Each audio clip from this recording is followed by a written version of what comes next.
Hello and welcome to the Cryptocurrency News channel.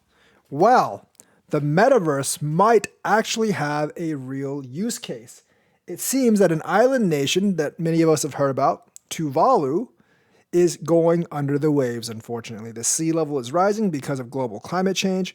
It's only a couple of feet above water, so it's going to be buried by the ocean soon. It's very, very sad, but they're going to lose hundreds of years worth of heritage in the island of Tuvalu.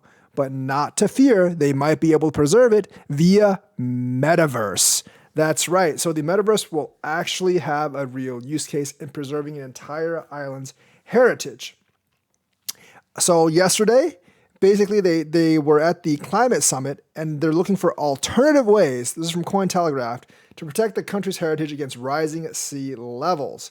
So what they're going to do is they're going to make Tuvalu metaverse. So while the sea might be swallowing Tuvalu in reality, in the metaverse, the sea will actually not be swallowing Tuvalu.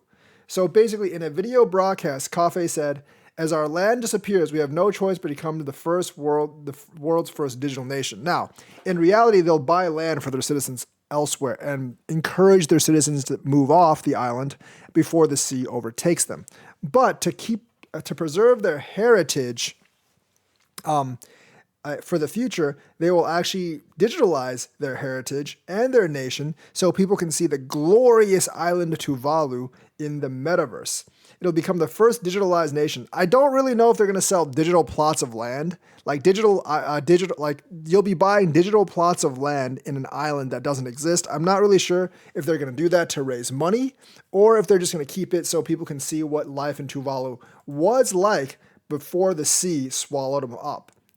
So like islands like this one won't survive rapid temperature increases, and rapid means like 2-3 degrees over 100 years, rising sea levels and droughts. So we'll recreate them virtually.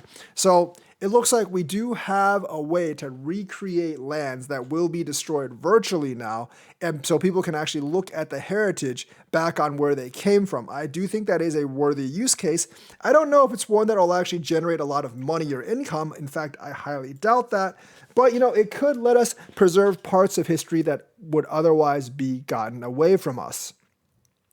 And they're not exactly the first one. Barbados opened up an embassy in Decentraland in 2021, but Tuvalu wants to recreate their entire country virtually so people can see where their traditions and their heritage actually came from. And I can definitely see metaverses being like that for island nations, or maybe if a people's group is being being snuffed out, Uyghurs in China, they might actually be able to preserve their heritage in the metaverse as well. So that's the news for today. Let me know what you think. Like and subscribe, hit that bell notifications button. Thank you and have a nice day.